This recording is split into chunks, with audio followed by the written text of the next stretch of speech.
Assalamualaikum warahmatullahi wabarakatuh.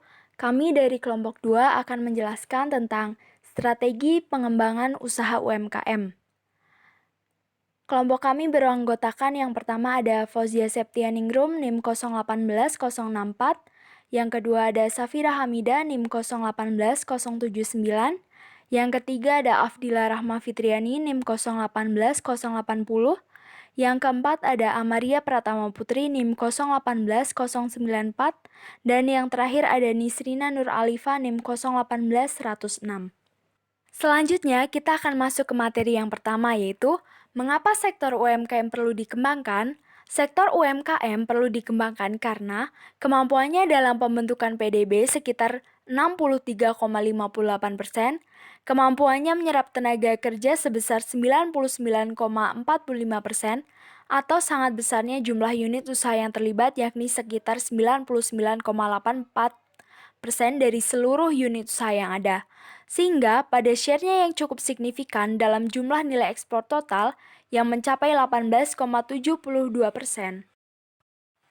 Hal ini merupakan salah satu upaya alternatif untuk menanggulangi kemiskinan, di mana melalui pemberdayaan UMKM yang telah terbukti memiliki daya tahan yang relatif kuat dalam menghadapi krisis ekonomi yang pernah dialami bangsa Indonesia ini.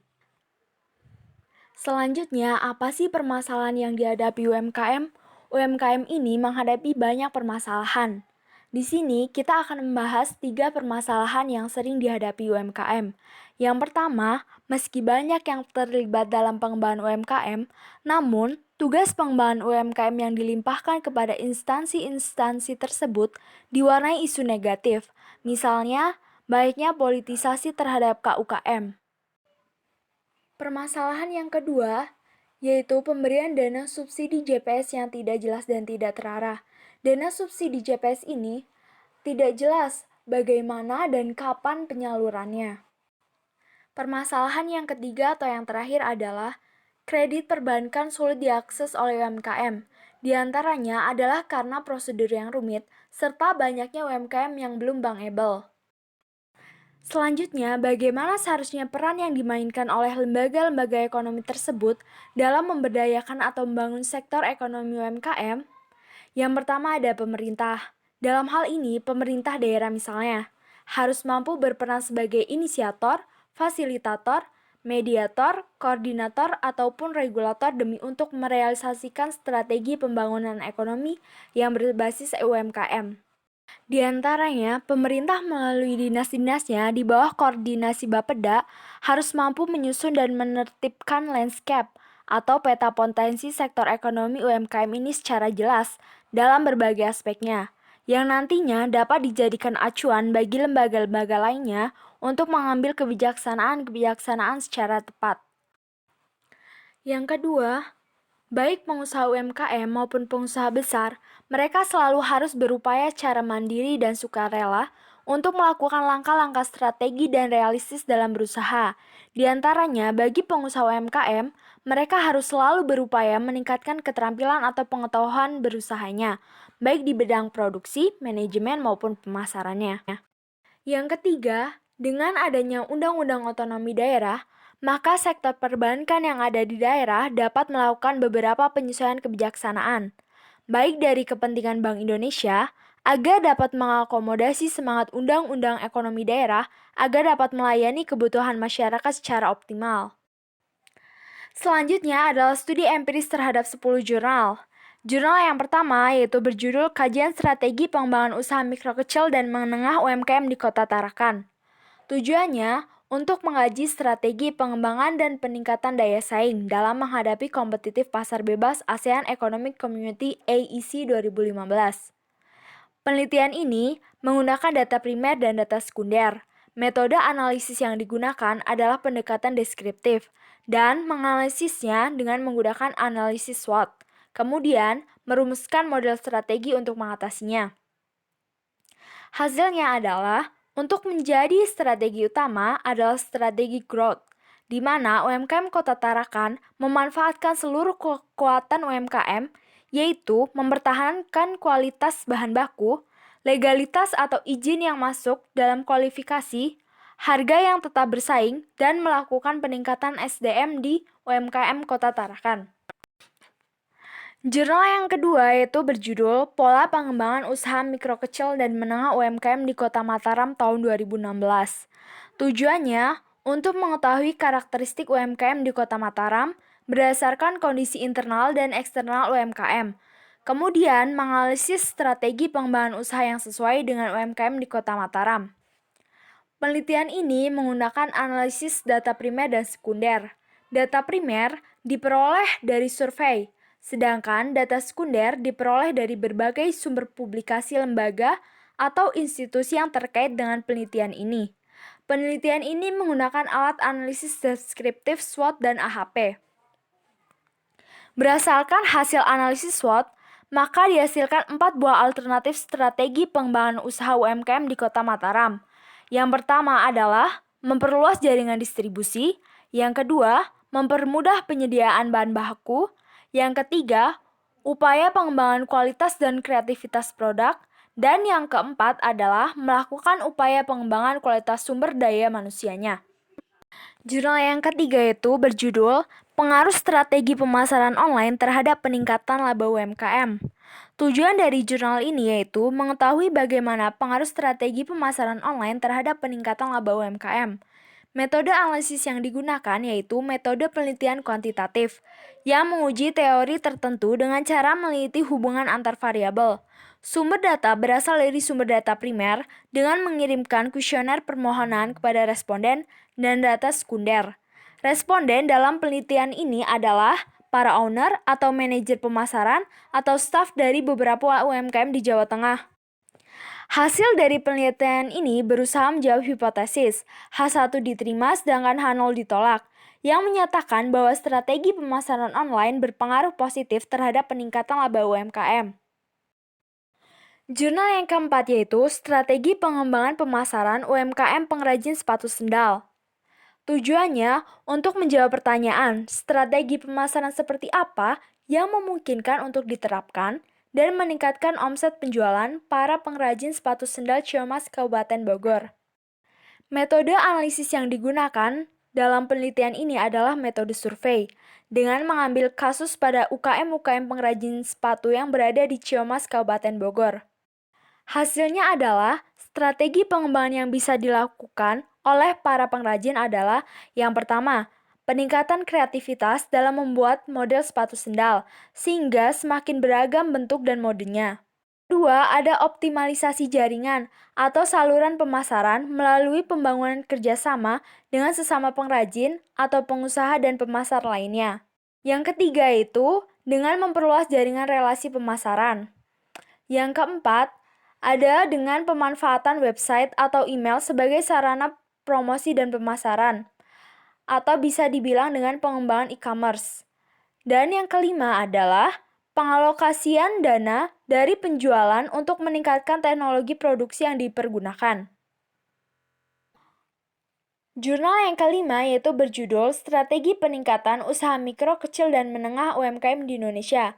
Tujuannya untuk meningkatkan upaya penanggulangan masalah kemiskinan dan pengangguran melalui pemberdayaan, khususnya melalui peningkatan usaha mikro, kecil, dan menengah atau UMKM.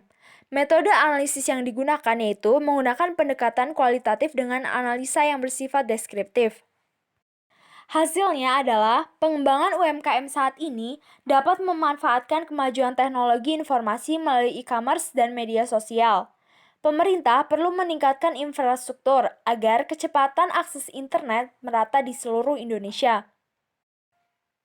Pertumbuhan perusahaan jasa pengiriman juga akan membantu UMKM mendistribusikan produknya. Peningkatan UMKM perlu didukung oleh jiwa kewirausahaan masyarakat. Upaya menumbuhkan jiwa kewirausahaan ini dapat dilakukan melalui kurikulum pendidikan yang terintegrasi dari pendidikan dasar hingga perguruan tinggi. Selain itu, pengembangan pendidikan vokasi dengan penguatan pendidikan kewirausahaan dapat menciptakan wirausahaan baru yang memiliki kompetisi dan daya saing. Jurnal yang keenam yaitu berjudul Strategi Peningkatan UMKM Terhadap Pembangunan Ekonomi Kota Medan. Studi kasus UMKM Komunitas Kelembagaan Tangan di Atas TDA Kota Medan. Tujuannya adalah Persatuan Pengusaha di Kota Medan telah melakukan beberapa perkumpulan komunitas usaha sebagai langkah untuk meningkatkan strategi secara kolektif untuk mencapai tujuan bersama dan menjadi solusi dalam meningkatkan pembangunan ekonomi di Kota Medan. Media analisisnya yaitu menggunakan sumber primer dan sumber sekunder. Sumber primer adalah sumber data yang langsung memberikan data kepada pengumpul data. Sedangkan sumber sekunder adalah data yang diperoleh melalui pihak ketiga. Hasil dari jurnal ini adalah penetrasi pasar diperlukan untuk membuat strategi peningkatan UMKM di Kota Medan semakin berkembang. Konsep penetrasi pasar yang tepat bisa dijalankan yaitu kombinasi antara lain 1. Strategi rapid skimming. Strategi ini dijalankan dengan menetapkan tingkat harga penjualan atau omset telah di atas yang ditargetkan dan tingkat kegiatan promosi yang lebih tinggi dengan memperhatikan aspek pemasaran yang sesuai berdasarkan daerah yang dijadikan sebagai marketing land. Yang kedua adalah strategi rapid penetration. Strategi ini dijalankan dengan menetapkan harga produk yang rendah dan kegiatan promosi yang tinggi, khususnya bagi UMKM yang masih merintis, namun ingin meningkatkan hasil yang lebih signifikan, hingga sudah mencapai tahap penjualan atau omset yang sudah kuat untuk menaikkan tingkat harga sesuai dengan kualitas produk yang dihasilkan. Jurnal yang ketujuh yaitu berjudul Pengembangan Usaha Mikro Kecil dan Menengah atau UMKM berbasis industri kreatif di Kota Malang. Jurnal ini bertujuan untuk mengetahui pengembangan UMKM berbasis industri kreatif dengan melihat kekuatan, kelemahan, ancaman, dan peluang di sektor kuliner, kerajinan, fashion, musik, dan permainan interaktif di Kota Malang, serta untuk menentukan strategi dan strategi utama untuk pengembangan UMKM berbasis industri kreatif di sektor kuliner, kerajinan, fashion, musik, dan permainan interaktif di Kota Malang. Metode analisis yang digunakan dalam penelitian ini adalah deskriptif kualitatif.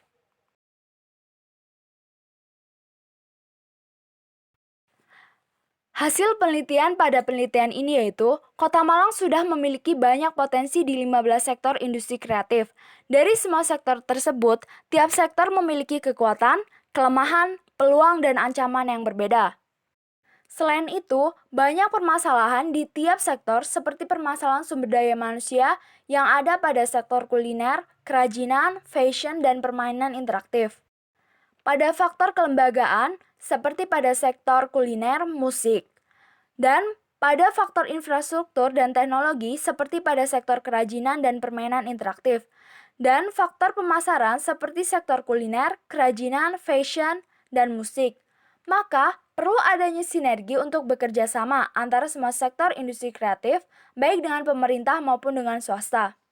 Hasilnya, kuliner berada pada kuadran 1, kerajinan pada kuadran 1, fashion pada kuadran 1, musik pada kuadran 4, dan musik pada kuadran 3.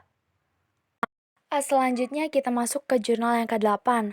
Jurnal yang ke-8 ini berjudul Analisis Strategi Pengembangan Usaha Kopi Luwak, Studi Kasus, UMKM Cara Kopi Ranca Bali Ciwidey Bandung. Tujuan dari tulisan ini adalah yang pertama, mengetahui bauran pemasaran atau marketing mix yang telah diterapkan oleh UMKM Cara Kopi.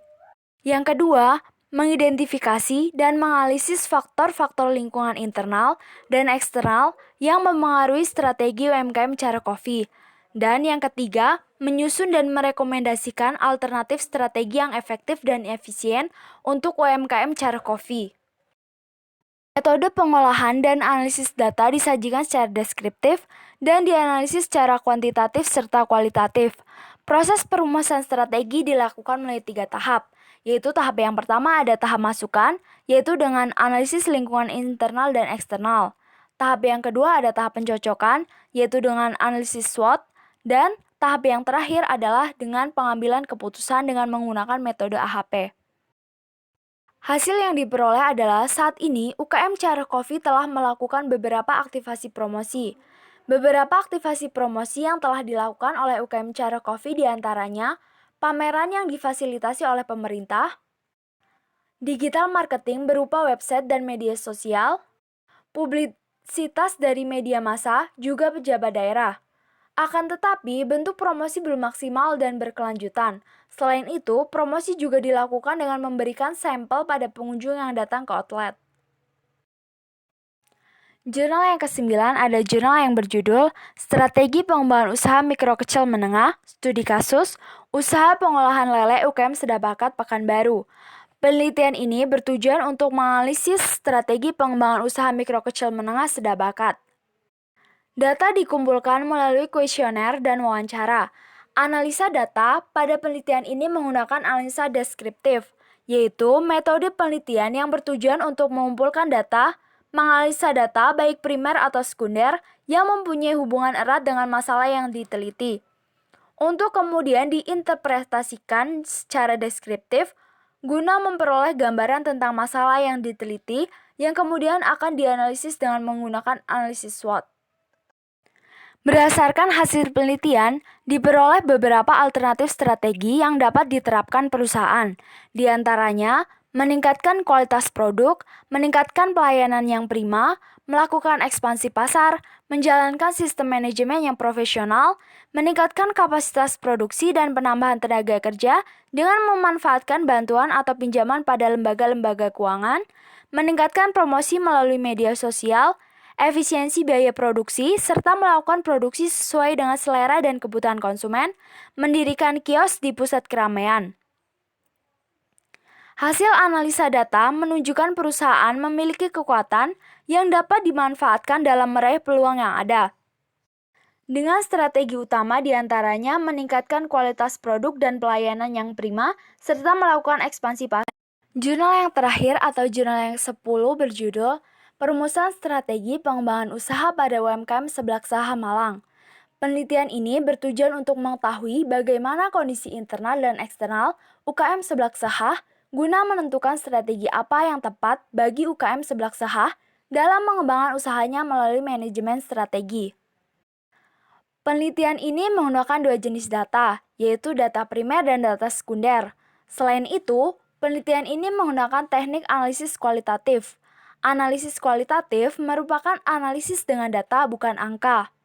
Alat analisis yang digunakan dalam penelitian ini adalah analisis EFE dan IFE, analisis matriks IE, dan analisis QSPM. Penelitian ini termasuk dalam jenis penelitian deskriptif. Hasil dari penelitian ini yaitu yang pertama, UKM Seblaksaha memiliki potensi yang cukup besar untuk melakukan pengembangan usaha. Hal ini didasarkan pada aspek kekuatan dan peluang yang dimiliki oleh UMKM Seblaksaha. Yang kedua, berdasarkan hasil IFE dan EFE sebagai dasar dalam perhitungan diagram analisis IE, UKM Seblaksaha berada pada kuadran 2. Kuadran 2 menunjukkan bahwa UKM Seblaksaha berada pada posisi tumbuh dan membangun.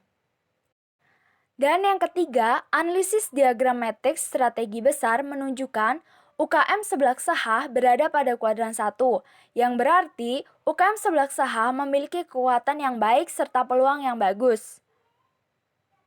Serta yang keempat, berdasarkan hasil akhir dari analisis yang dilakukan, didapatkan strategi yang harus dilakukan oleh UKM Seblaksaha adalah UKM Seblaksaha melakukan strategi intensif berupa strategi penetrasi pasar, pengembangan pasar, serta pengembangan produk. Dari 10 jurnal di atas, persamaan yang dapat diambil adalah hampir semua UMKM memakai strategi untuk meningkatkan UMKM, yaitu dengan cara melihat peluang pasar dan memanfaatkan bidang teknologi untuk meningkatkan UMKM-nya tersebut. Sedangkan untuk perbedaannya yaitu setiap UMKM memiliki cara yang berbeda dalam melakukan promosi. Promosi menggunakan media sosial merupakan cara paling efektif dalam meningkatkan laba. Namun, tidak semua UMKM bisa melakukan promosi melalui media sosial karena adanya keterbatasan akses internet yang belum merata di seluruh Indonesia. Sekian yang dapat kami sampaikan dari kelompok 2, kurang lebihnya mohon maaf. Terima kasih dan wassalamualaikum warahmatullahi wabarakatuh.